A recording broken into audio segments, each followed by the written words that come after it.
Puji Tuhan. Bapak Ibu Saudara siap untuk memuji Tuhan malam hari ini, amin. Oke, mari kita akan berdoa sebelum kita akan memulai ibadah pada malam hari ini. Biar Tuhan hadir di tengah-tengah kita, karena kita merindukan Dia hadir dan memberikan kekuatan, kuasanya di dalam hidup ini. Terima kasih Tuhan Yesus, kami sungguh bersyukur untuk kesempatan yang indah yang Tuhan berikan buat kami. Seberapapun kami yang hadir, kami percaya Engkau ada di tengah-tengah kami Tuhan. Sebab firman-Mu berkata, di mana 2 atau 3 orang berkumpul dalam nama-Mu, Engkau hadir di tengah-tengah kami. Kami lebih Tuhan dari 2-3 orang. Dan biar Tuhan hadir di tengah-tengah kami, Engkau datang sebagai pahlawan yang memberikan kemenangan di dalam hidup kami Tuhan. Engkau hadir di tengah umat-Mu yang merindukan Engkau. Biar Engkau hadir Tuhan dan memberikan kepuasan di dalam setiap kerinduan kami, kehausan kami. Dan biar kami berjumpa secara pribadi dengan Engkau sore hari ini. Terima kasih Tuhan. Ngalir di tengah-tengah kami Tuhan, biar suasana surga ada dan sukacita-Mu melimpah.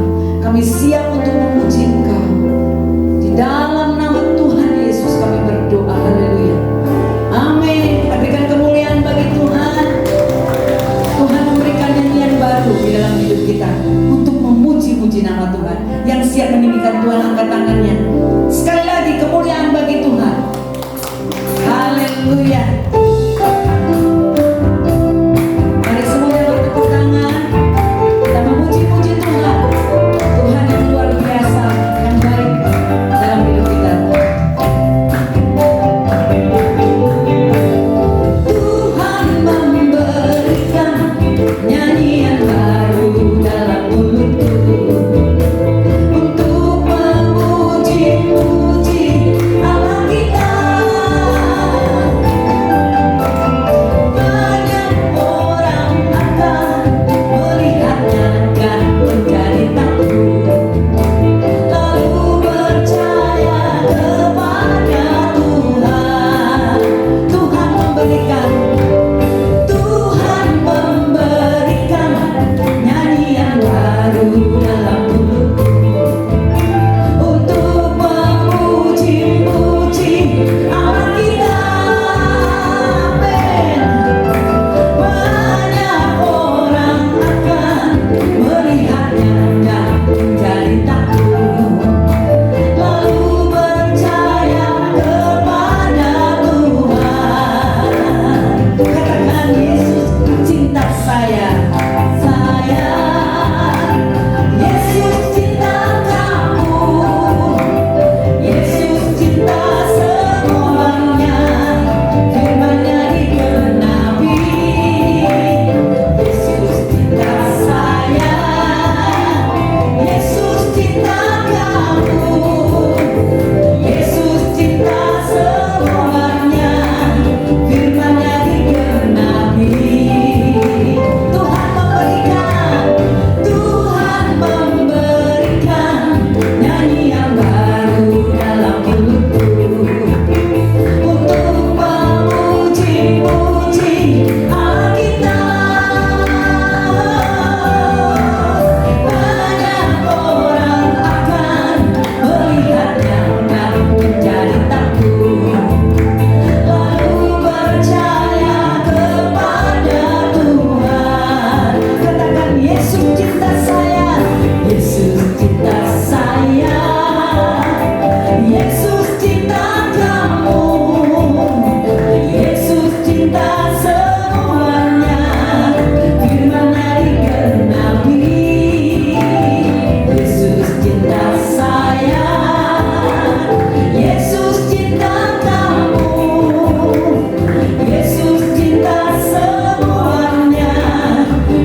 Yesus Aimi, Cu Yesus Aita.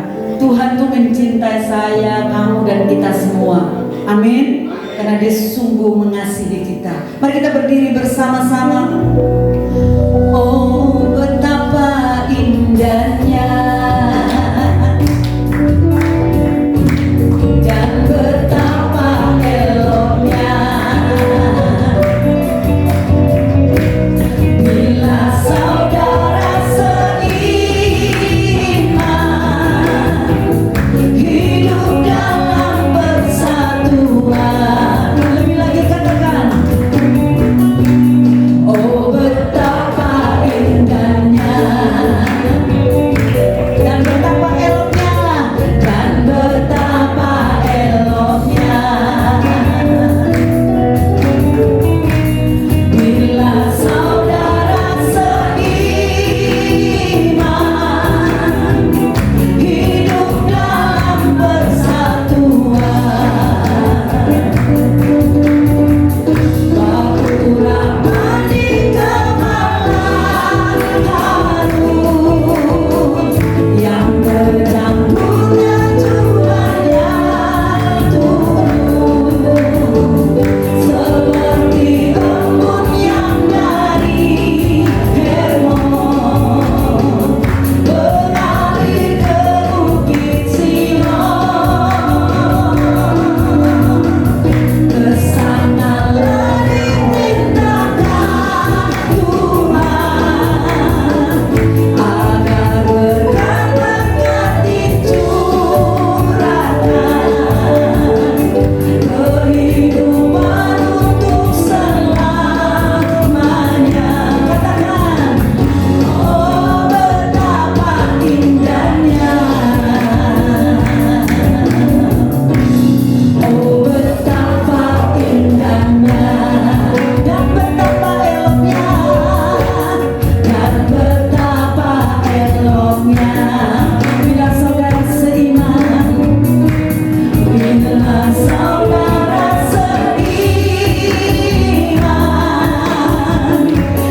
hidup kita, amin. Silakan duduk kembali. Kita nih biji matanya Tuhan.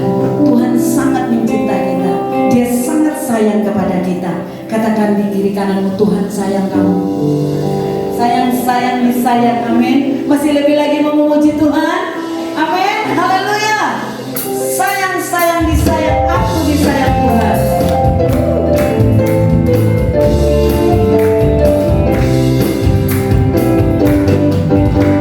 Sayang disayang, aku disayang Tuhan.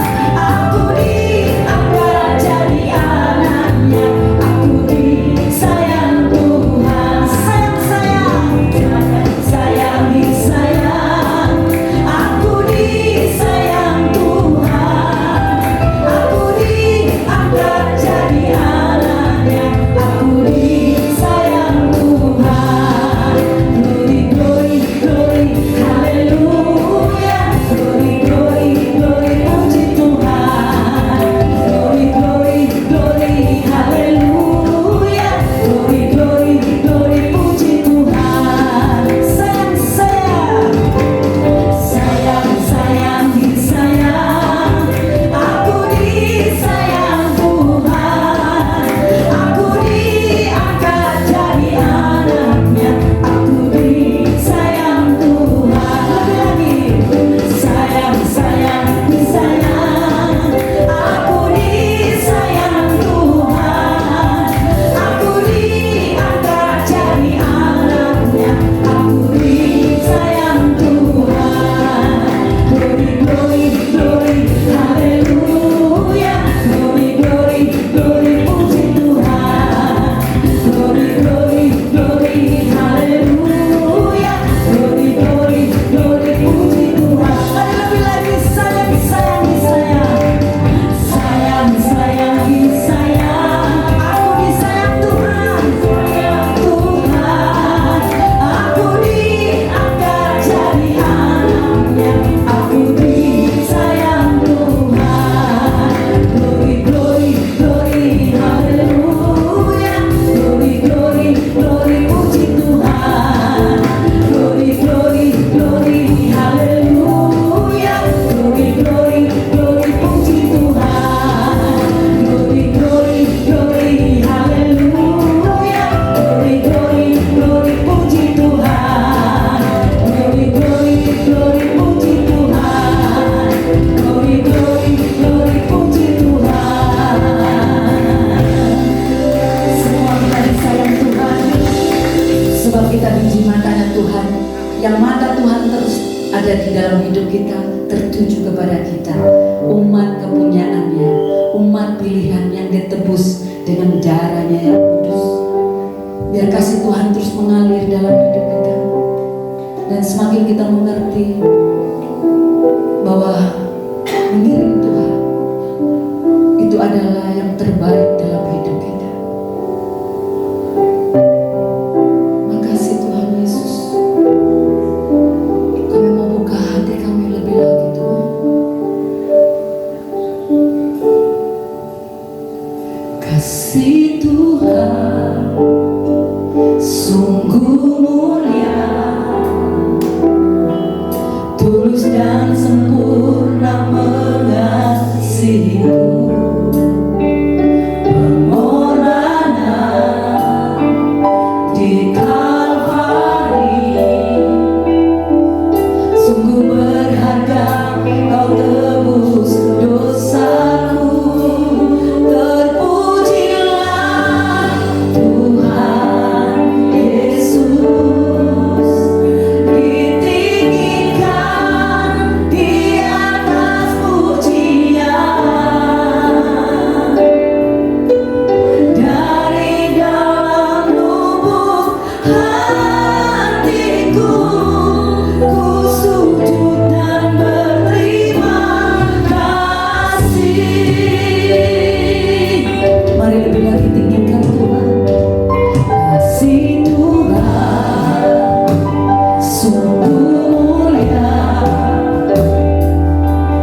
menyempatkan untuk beribadah kepada Engkau. Tuhan, terima kasih Engkau sudah memberkati, Engkau sudah hadir dengan kuasa Roh-Mu, memberi kepada kami kekuatan, penghiburan, memberi kepada kami Tuhan penyertaan-Mu. Sekarang kami akan belajar firman Tuhan.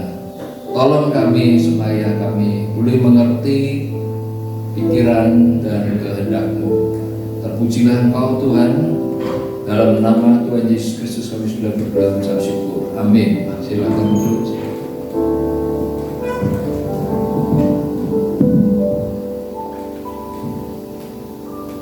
Batuknya.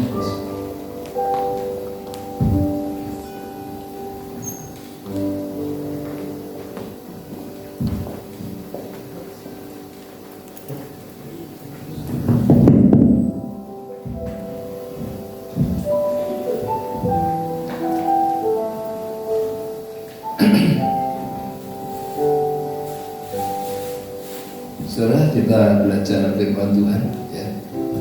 Biji mata Tuhan, ya.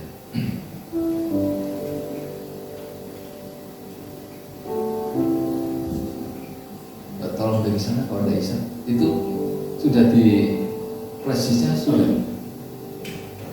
Oh,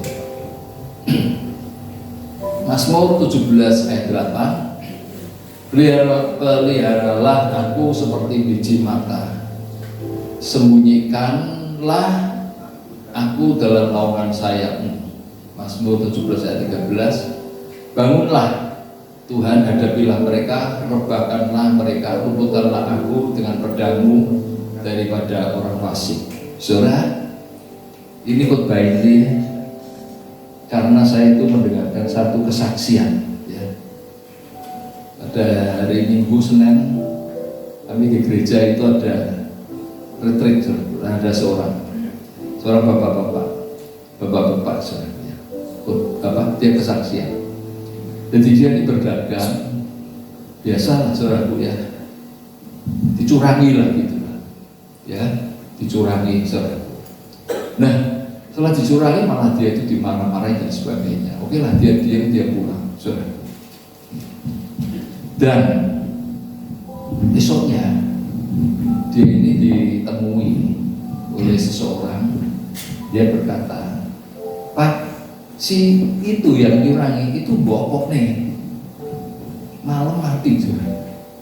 Nah, itu dia ngalami itu bukan sekali saja, tapi bukan sekali saja, tapi beberapa kali, ya, saudara. Nah, kita ganti itu nanti.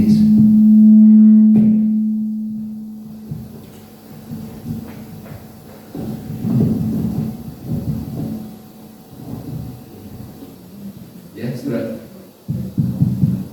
Nah, Bapak ini beberapa kali kejadian, tidak hanya itu, terus dia di tempat jualan juga dia disalahi, ya. Kejadiannya sama, orang itu meninggal. Terus ada dia perselisihan dengan keluarga lah, ya, Pak D-nya apa gitu. Saya lupa itu jalan ceritanya. Intinya kejadian hampir sama, saudara. Terus saya dengarkan itu, saya pikir, waduh, orang Kristen itu sangat ya, ya saudaraku.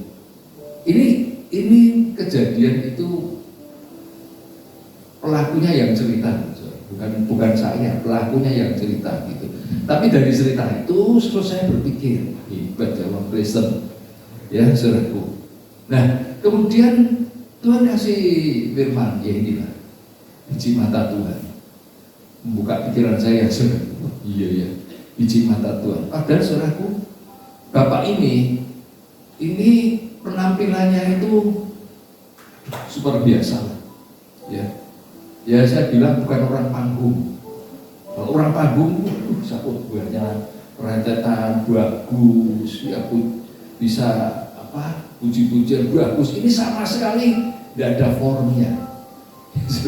Orang biasa. Saya pikir loh Tuhan, orang kayak gini kok bisa kamu jadikan biji matamu sehingga begitu orang menyentuh orang itu mau mencelakakan, orang itu justru celaka. Ya saudara. Nah, ini yang mau saya ingatkan saudaraku, bahwa tidak semua orang Kristen itu biji mata Tuhan. Hati-hati sih. Wah, aku orang Kristen, agamamu Kristen, ya. Aku masih di biji mata Tuhan, orang nih ngerjani aku, orang itu pasti celaka. Saudaraku, di situ Tuhan itu pilih-pilih orang. Ya, saudara, perhatikan. Tuhan itu pilih-pilih. Tidak semua orang Kristen, wah kamu tak jadi biji mataku. Enggak. Ya, saudara. Orang-orang yang seperti ini yang jadi biji mata Tuhan. Memang kalau sudah biji mata Tuhan, jangan sekali-kali mengganggu. Itu bahaya. Ya. Nah, saya pernah dulu itu di Tulungagung, saudaraku. Itu tahun 86 mungkin ya, 86, 87, berapa puluh tahun yang lalu. Nah, saya kenal dengan pendetanya dan saya bilang, saya mau belajar pelayanan tuh di gereja Y gitu. Jadi saya pengen jadi pengerja lah di sana. Ya waktu itu saya umur 26-an, 26. Saya lahir tahun 60, 26 lah. Ya, di sana saya belajar pelayanan, jadi pekerja, ya ngepel, ya gosok, ya nyuci sendiri, saudaraku. Hari pertama saya nyuci, waduh, tangan saya itu glodokin. Waduh, tangan kok putih semua ya. Nah itu saya lihat sini, waduh. Nah terus, ternyata karena rinso, nggak tahu, saudara pernah. Lalu ya saya cuci sendiri, terus tangannya jadi putih-putih itu, ya. Nah pendeta itu suatu hari cerita sama saya, dia ini didemo oleh kaum muda, ya itu kira-kira tahun 65, tahun 66, dia didemo misalnya. Nah kaum muda itu menuntut bahwa dia ini istilahnya itu diturunkan jadi pendeta, ya pengerja pendeta waktu itu, saudaraku ya. Nah, saudara, kaum muda yang memberontak dan juga mau menurunkan dia dengan maksud untuk jegal dia itu, saudara tahu, satu persatu itu mati celaka. Cuma ada satu aja yang selamat, karena adiknya yang itu aktivis di omnya ini. Misalnya dengar sendiri yang cerita sore-sore itu di ruang tamu gitu. Nah dari situ saudara, saya pikir orang Kristen memang istimewa, tapi tidak semua. Nah itu yang perlu kita sadari, ya.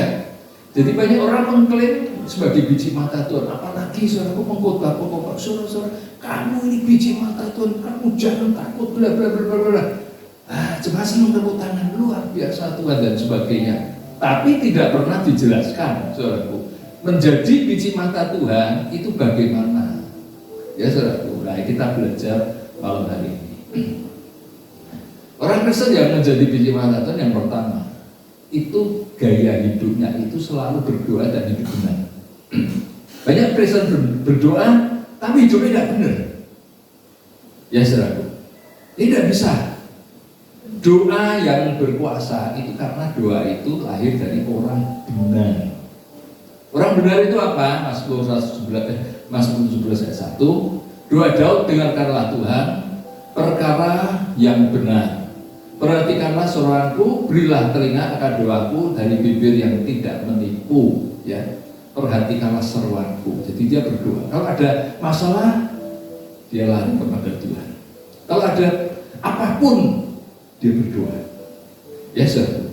Doa itu penghubung antara kita dengan surga. Ingat ya, saudara. Semakin banyak Semakin kita sediakan waktu doa, semakin kita ini connect dengan surga. Ini banyak orang Kristen terus pakai doa. Ya, saudara. Doa yang bagaimana?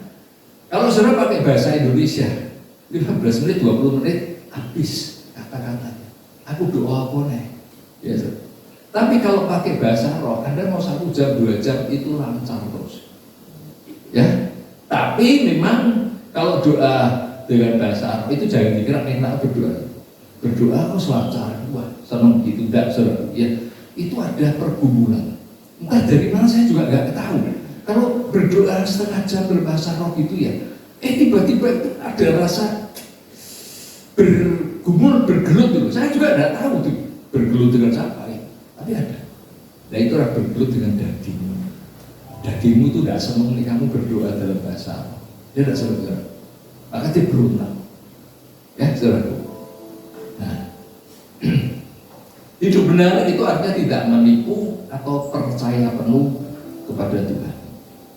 Kalau Anda tidak percaya penuh kepada Tuhan, kamu masih jadi penipu. Mesti omongannya nggak benar. Ya saudara. Karena apa? Karena kalau kita tidak percaya atau mengandalkan Tuhan penuh, kita pakai akal kita.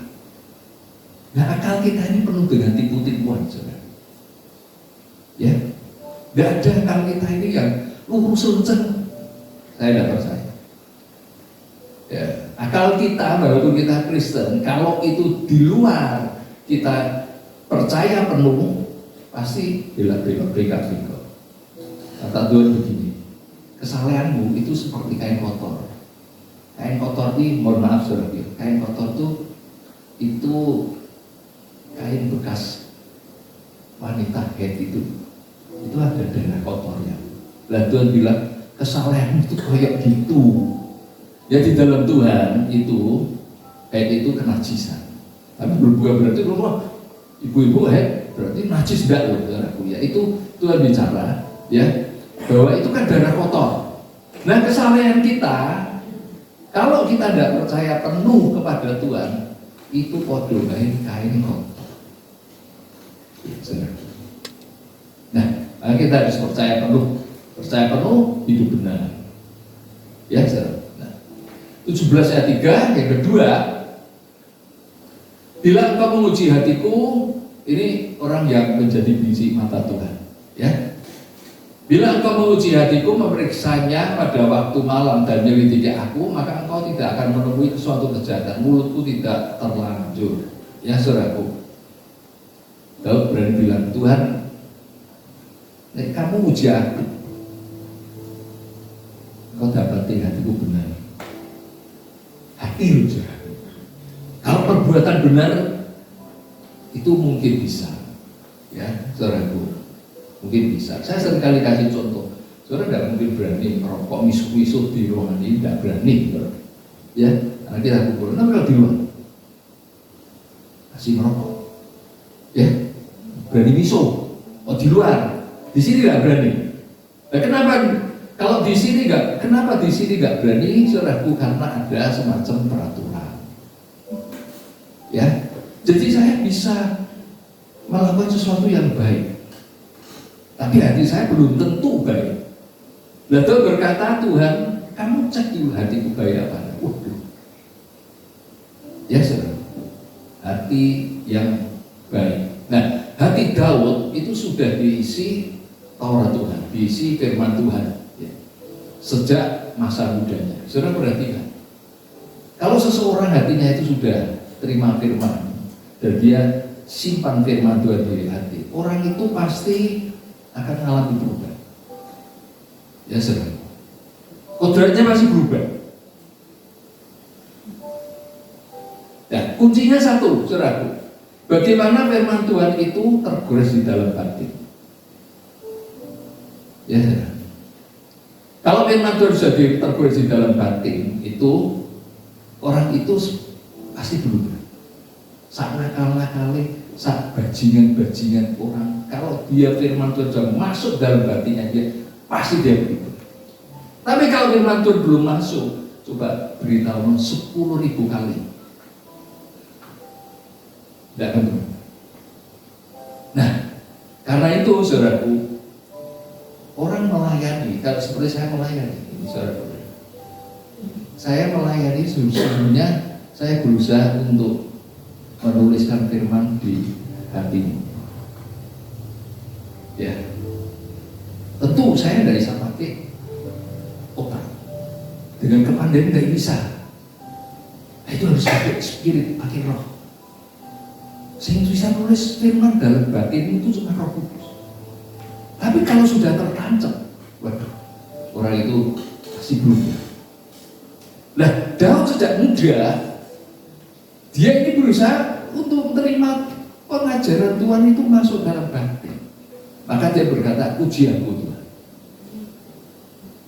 Ya saudara, aku jahat apa enggak?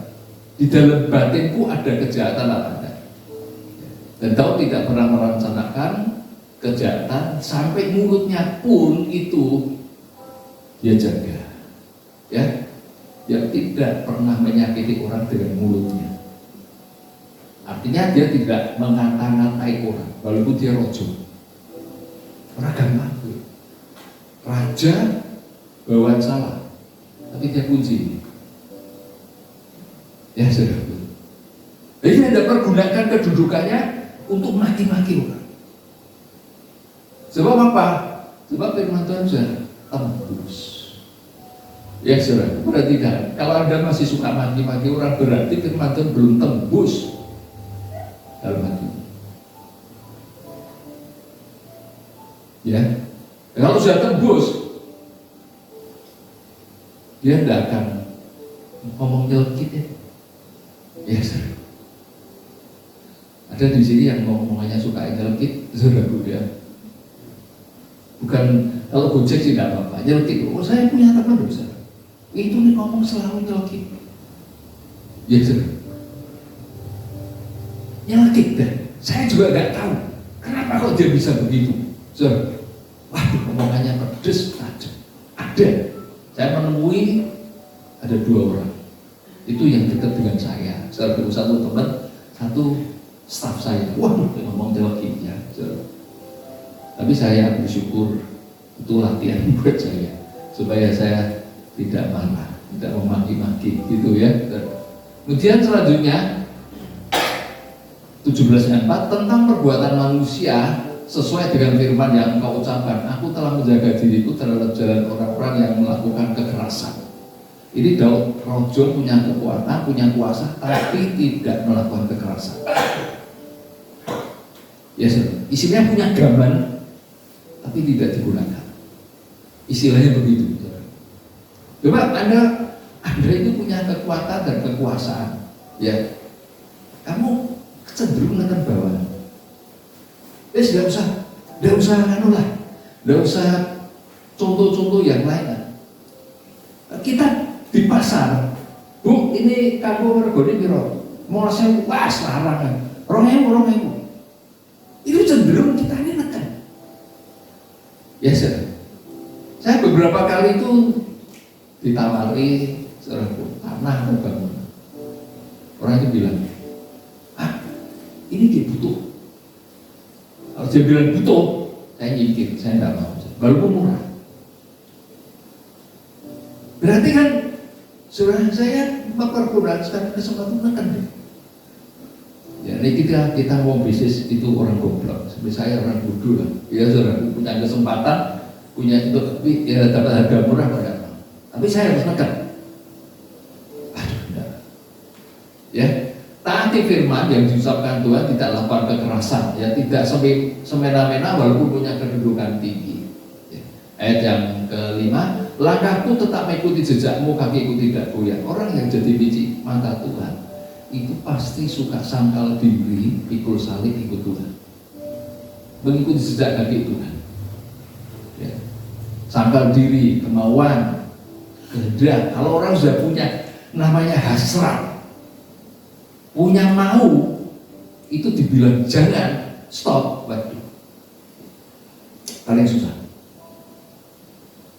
Nabrak terus dia. Ya, kalau Anda mau jadi biji mata Tuhan, belajar untuk menyangkal diri. Ya, punya keinginan, punya duit, memang kamu punya uang, bisa beli. Jangan sih. Bisa enggak, jangan. Ya biasanya kalau sudah punya uang bablas, jarang mau sangkal diri, apalagi pikul salib. Ya, ikut Tuhan. Padahal ini tuh rentetannya gitu, sangkal diri, pikul salib, baru bisa ikut Tuhan. Ya, nah, ayat yang ke-6, aku berseru kepadamu karena engkau menjawab aku, ya Allah. Sendekalah telingamu kepadaku, dengarkanlah perkataanku, ya, hidup yang berserah atau bersandar full pada kekuatan Tuhan. Ya saudaraku, ini yang dimaui Tuhan. Tidak andalkan kemampuan diri, percaya penuh bahwa Tuhan adalah pengendali segala yang ada di alam semesta ini. Saudara, orang Kristen itu hidupnya itu harus bersandar penuh atau berserah kepada Tuhan. Nah, bagaimana Anda bisa berserah penuh kalau Anda tidak percaya bahwa Tuhan itu pengendali? Aduh, aku kok bodoh nih, aku kok dagang sama dia, seharusnya kalau nggak sama dia nanti aku nggak ketipu dan sebagainya. Saudara percayalah, ya, di dalam Anda itu mengalami kemalangan, itu pernyataan bahwa Allah itu pengendali ini Anda percaya. Ya, saya dalam bisnis kadang-kala ya kejeglong. Kalau dulu, waduh tak pikir, bodoh lah. Kok enggak gini, kok enggak gitu. Tapi sekarang enggak, saudara. Sekarang saya percaya bahwa Allah itu Allah penguasa alam semesta. Dia itu bisa kendalikan. Memang kelihatannya saya mengalami kemalangan, tapi itu adalah pelajaran supaya saya itu berserah penuh. Hidup berserah penuh agama, saudara. Ya, enggak gampang. Ngomongnya gampang, tapi bersandar penuh kepada Tuhan, itu latihan, itu mental. Kalau tidak mental baja, saudara, gak bisa. Ya, kalau Israel sedang dikepung musuh dan mereka berteriak kepada Tuhan, Tuhan langsung tolong, enggak. Biarkan musuh itu meliliki dulu, lihat jumlahnya banyak, ketakutan, ya, terus mereka berseru kepada Tuhan, tapi lihat musuh, bukan musuhnya disingkirkan dulu, dan lihat dulu. Nah, di sana, saudaraku, Anda diuji. Ya, kan? Kalau sebelum kita ini bersandar penuh kepada Tuhan, dia itu tidak kerja. Percayalah. Dan tapi kita mau ini, kalau bisa rintangan dihilangkan dulu biar aku jalannya. Tapi tidak, Tuhan tidak cara kerjanya gitu. Ya saudaraku, Tuhan menuntut supaya kita ini berserah penuh. Karena itu firman Tuhan berkata gini, kasihlah Tuhan Allahmu dengan segenap hati, dengan segenap kekuatanmu, dengan segenap jiwamu, segenap. Enggak 99,999%, enggak 100%. Ya, nah kehidupan kita dituntut seperti itu. Tunjukkanlah kasih setiamu yang ajaib, yang engkau selamat, yang menyelamatkan orang-orang yang berlindung pada tangan kananmu terhadap pemberontak. Ya, jadi banyak orang yang bersandar penuh kepada Tuhan, itu yang akan jadi biji mata Tuhan. Ya, kenapa saudaraku? Kalau kita bersandar penuh itu jadi biji mata Tuhan. Karena ada firman Tuhan, ya, di Yeremia pasal 9 ayat 24 kalau nggak salah, ya.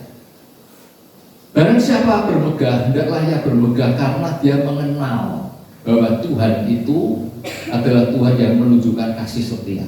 Jadi Tuhan itu sebenarnya menunjukkan kemurahan. Tuhan sebenarnya begitu. Ya. Nah, kalau kita bersandar penuh, berarti kita mengharapkan kemurahan. Kalau kita mengharapkan kemurahan Tuhan, itu Tuhan senang cocok dengan batinku, dengan kudratku cocok. Karena aku senangnya memberi dengan kemurahan. Nah, saudara, seringkali kita ini nggak percaya akan kemurahan Tuhan. Kita berusaha pakai kekuatan kita. Tapi kalau kita, saudara, kita sandar sama Tuhan, berserah terus Tuhan, aku nggak bisa apa-apa lah Tuhan, aku cuma mengandalkan kemurahan-Mu. Nah itu artinya kita sangat menghargai Tuhan. Ya saudara. Nah ketika kita menghargai Tuhan, maka Anda dan saya dijadikan biji mata Tuhan. Ya saudaraku. Nah ini yang mau saya ajarkan. Ya terakhir, ya saudaraku. Kenapa bersandar penuh adalah salah satu petunjuk bahwa kita adalah biji mata Tuhan? Ya. Karena saudara, pola Tuhan, kalau Dia itu ingin memberkati atau memulihkan kehidupan kita, itu Dia selalu memulai dari dalam kita. Jadi Dia itu enggak memulihkan masalah dibereskan, Dia bereskan yang di dalamnya. Itu pola. Ini rumus pegangan. Setiap kali Anda menghadapi masalah, ya selalu Tuhan memulai menjawab masalahmu itu dari dalam. Ya, ada di doa malam itu ada seseorang, suami istri, dia membawa masalah besar, yaitu anaknya. Ya, anaknya merusal. Ya, nah, saudara, tiap Sabtu saya ketemu, saya berkata, Bu, sabar, doakan terus. Bu, sabar, doakan tiap Sabtu. Dan saya selalu ngomong begitu. Kadang-kadang sebagai manusia, saya juga berpikir kan, saya suruh dia sabar, tapi belum ada jawaban gitu. Ya, saudara, Sabtu kemarin, dia bilang, Pak, saya sibuk, saya di sini kasih ulang saya dipulihkan. Oh, ini maksud Tuhan. Ya, jadi Tuhan itu mengerjakan hatinya dulu. Tuhan tahu bahwa ibu ini sudah meninggalkan kasih ulang. Ya, nah Tuhan bereskan dulu batinnya yang meninggalkan kasih ulang. Paham besar? Semua kita, termasuk saya juga. Kalau saya ada masalah, pasti Tuhan mau mulai dari batin saya. Pasti ada sesuatu yang mau dibereskan Tuhan. Entah itu pola pikir saya, entah saya mulai menggunakan kekuatan, entah saya saudaraku mulai melenceng dari kebenaran. Itu pasti Tuhan akan berurusan dengan itu. Ya, kalau zaman dulu, saudara, kalau Tuhan mau memulihkan Israel, yang dipulihkan apanya dulu? Bait Allah, ibadah. Artinya hubungan dengan Tuhan. Itu kalau dipulihkan dulu. Ya. Nah, seringkali saudaraku kita maunya Tuhan, problemku beres waktu. Nanti aku setia. Saya dulu punya teman Surabaya, saudara. Ya, orang baik sama saya baik. Anaknya yang masih SMA karena serangan stroke. Nangis dia. Sebelumnya saya sering kali berkata, wis toh, ini bertobat, terima Yesus dan sebagainya. Jawabannya apa? Tuhan mau error. Bilang gitu. Tuhan mau error. Nah pas anaknya begitu, terus dia akan, waduh, aku kena pukulan lah gitu. Kena pukulan dari Tuhan. Ya saudara. Tapi sayang, orang itu tetap tidak mau bertobat. Dia ikut namanya Pak Lungkung, saudara. Sampai akhirnya dia meninggal. Ya saudara. Jadi dia berkata begini, kalau Yesus itu benar Tuhan, sembuhkan anakku dulu. Tapi Yesus tidak bisa ditantang gitu. Yesus itu tidak mau transaksional. Tuhan penuhi keinginanmu dulu, baru aku mementingkan kepentinganmu. Bukan cara kerjanya. Tuhan cara kerjanya, kamu berserah dulu kepada aku, bersandar dulu kepadaku, nanti aku membereskan masalah. Tapi kamu bersandar dulu. Kita maunya ada, Tuhan masalahku bereskan dulu, aku nanti setia sama kamu. Dan itu namanya transaksional. Dan Tuhan polanya tidak begitu. Tuhan polanya begini. Kita memenuhi keinginan Tuhan. Apa itu? Bersandar penuh nanti dia akan membereskan masalah. Anda mau jadi biji mata Tuhan? Ikuti ini, saudara. Ya, ganti berdiri.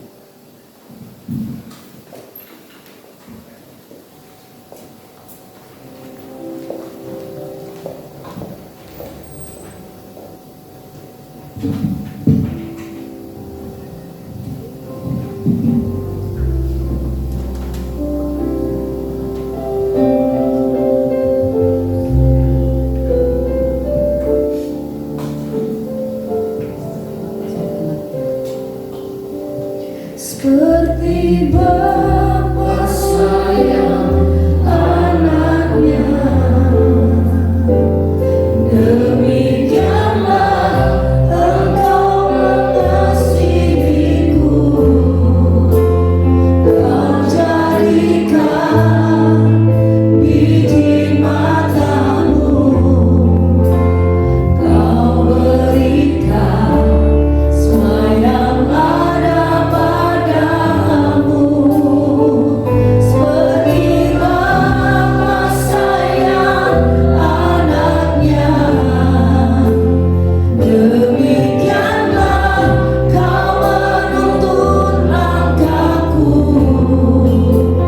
Hari depan indah Kau beri, rancanganmu yang terbaik bagiku.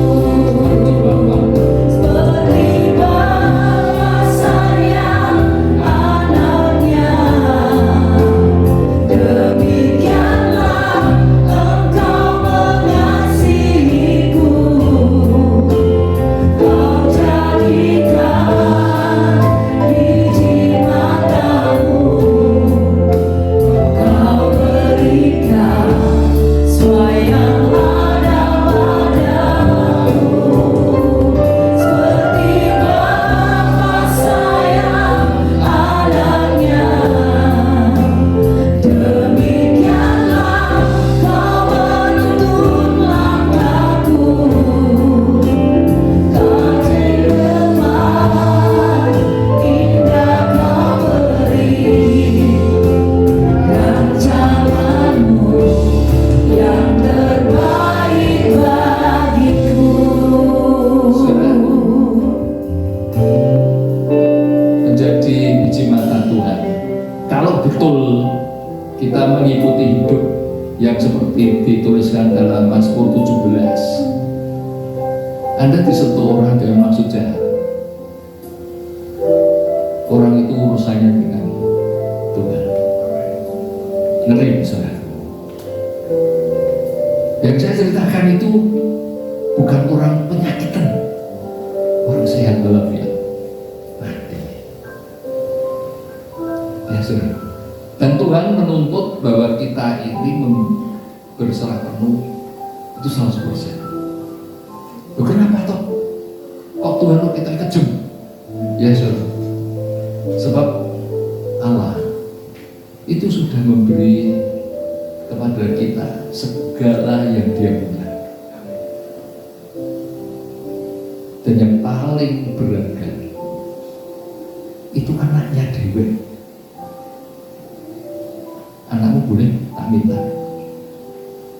bodohmu tak minta, mungkin kamu kasih, tapi anakmu. Dan satu-satunya itulah pemberian sepenuhnya. Maka Dia berkata, kalau kamu kasih aku ya kamu harus sepenuh. Kalau kamu berserah ya kamu harus sepenuh. Kalau kamu ikut aku ya sepenuh. Loh, kenapa? Sebab Tuhan sudah beri semuanya. Itu tidak ada satu setitik pun yang Dia simpan, masih simpan, tak pegangi, tidak ada. Itulah sebabnya Dia tuntut kita sepenuh, ikut Tuhan sepenuh, mengasihi Dia full sepenuh. Ya, saudara. Ayo, Bapak.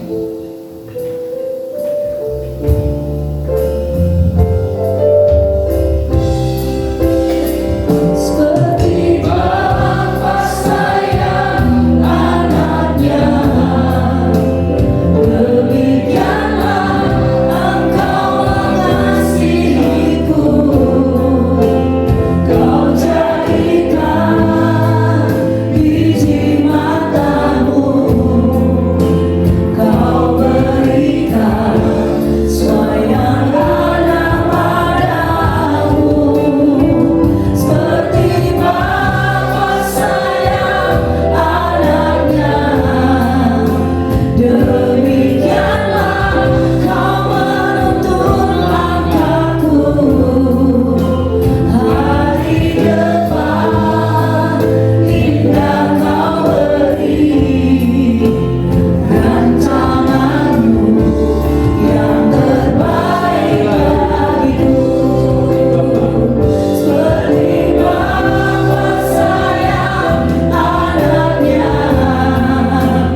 Firman-Mu tidak akan kembali dengan sia-sia seperti air yang dari atas menetes ke bumi.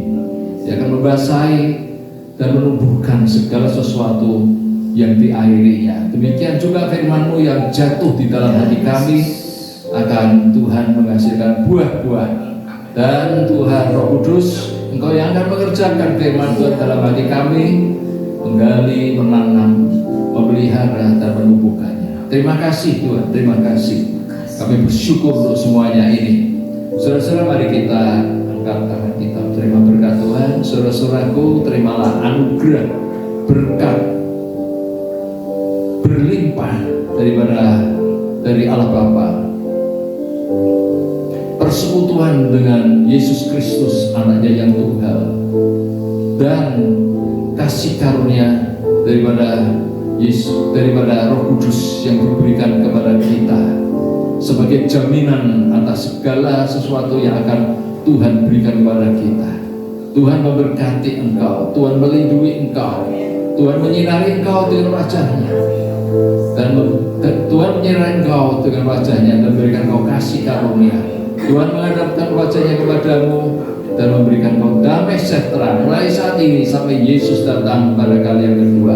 Mari kita yang sudah percaya dan terima berkat Tuhan, kita sama-sama katakan amin. Silakan duduk saudara.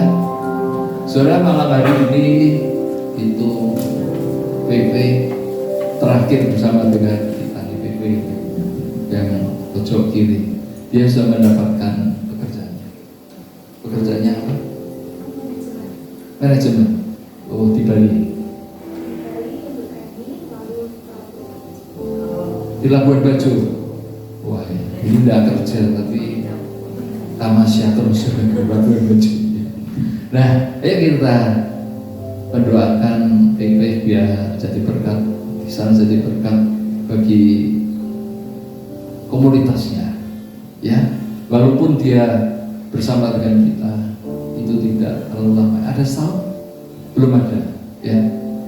Tapi bagaimanapun juga ada kehilangan karena kita satu keluarga, ya.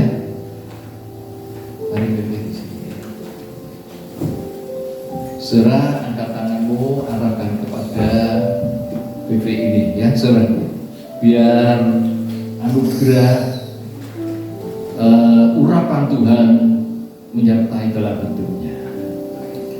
Bapak Surgawi, kami semua jemaat berdoa untuk anakmu VV yang akan Tuhan ke Bali training dan kemudian ke Labuan Bajo untuk bekerja. Kami tahu Tuhan bahwa dia ke sana bukan karena keinginannya, tapi Kau utus dia di tempat yang baru menjadi berkat dan melayani Engkau, melakukan segala kehendak-Mu dan melakukan pekerjaan-Mu. Tuhan, sertai anakmu ini dengan kuat kuasa dari Roh Kudus.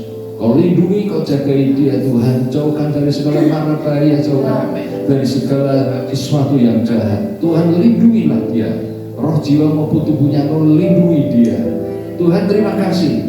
Dan kami jemaat-Mu Tuhan akan selalu mendoakan PV ini dimanapun dia berada dan kapanpun. Terima kasih Tuhan, kami serahkan PV ini di dalam tangan-Mu. Mari Tuhan, Kau yang sudah menerima PV ini dan Kau yang Tuhan bertanggung jawab atas hidupnya. Terpujilah Engkau Tuhan, terpujilah Engkau. Kami serahkan sekali lagi anak PV dalam tangan-Mu. Hanya dalam nama Tuhan Yesus Kristus kami sudah berdoa dan mengucap syukur. Amin. Terima kasih.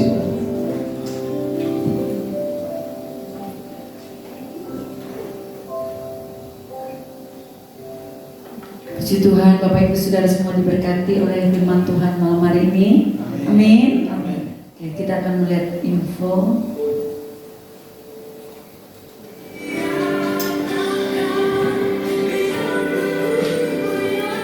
Ada menara doa di sini tiap hari Kamis.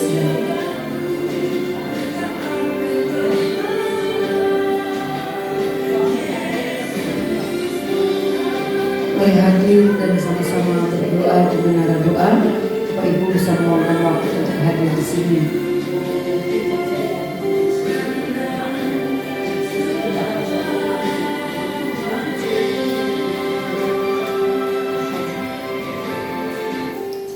Tiap Kamis pukul 11 siang. Masih ada lagi? Oke, kalau tidak ada, selamat pulang Bapak Ibu Saudara. Tuhan memberkati. Kita ketemu lagi hari Kamis di tempat ini. Tuhan memberkati.